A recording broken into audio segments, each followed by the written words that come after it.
క్యాన్సర్ని ఎట్లా గుర్తించాలి? మీకు సడన్‌గా ఏదైనా మచ్చలు కనిపిస్తున్నా స్కిన్ మీదకి, ఉన్న మచ్చలు పెరుగుతున్నా కూడా అది సంకేతం అవ్వచ్చు.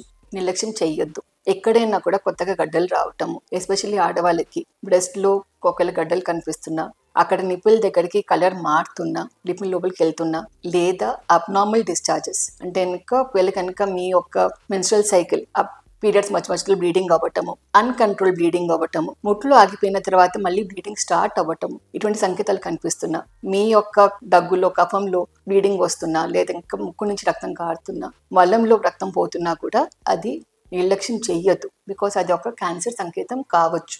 అట్లానే వెయిట్ లాస్ అవుతున్నారు, నా దగ్గర రోజు జ్వరం వచ్చినట్టుగా ఉంది, ఇటువంటి సంకేతాలు ఉంటే గనక అది క్యాన్సర్ అవ్వచ్చు. ఒకటి గుర్తుపెట్టుకోండి, క్యాన్సర్ ఎంత ఎర్లీగా డయాగ్నోస్ చేసుకుంటే కనుక అంత క్యూర్గా అయ్యే ఛాన్సెస్ ఎక్కువగా ఉంటాయి. సో చాలా మంది ఎస్పెషల్లీ ఇండియాలో కూడా ఏదైనా సంకేతాలు ఉన్నాయంటే ఇంకా స్వయంగా ట్రీట్మెంట్ తీసుకోవటం అలవాటు. టెస్ట్లలో ఏం బయటపడుతుందో అనేసి భయపడుతుంటారు చాలా మంది. అట్లా కాకుండా ఏమాత్రం అనుమానం ఉన్నా కూడా ఇమీడియట్గా మీరు మీ డాక్టర్ని కన్సల్ట్ అవ్వండి. బికాస్ చాలా మటుకు క్యాన్సర్ ఎర్లీ డయాగ్నోసిస్ తోటి ట్రీట్మెంట్ చేయొచ్చు.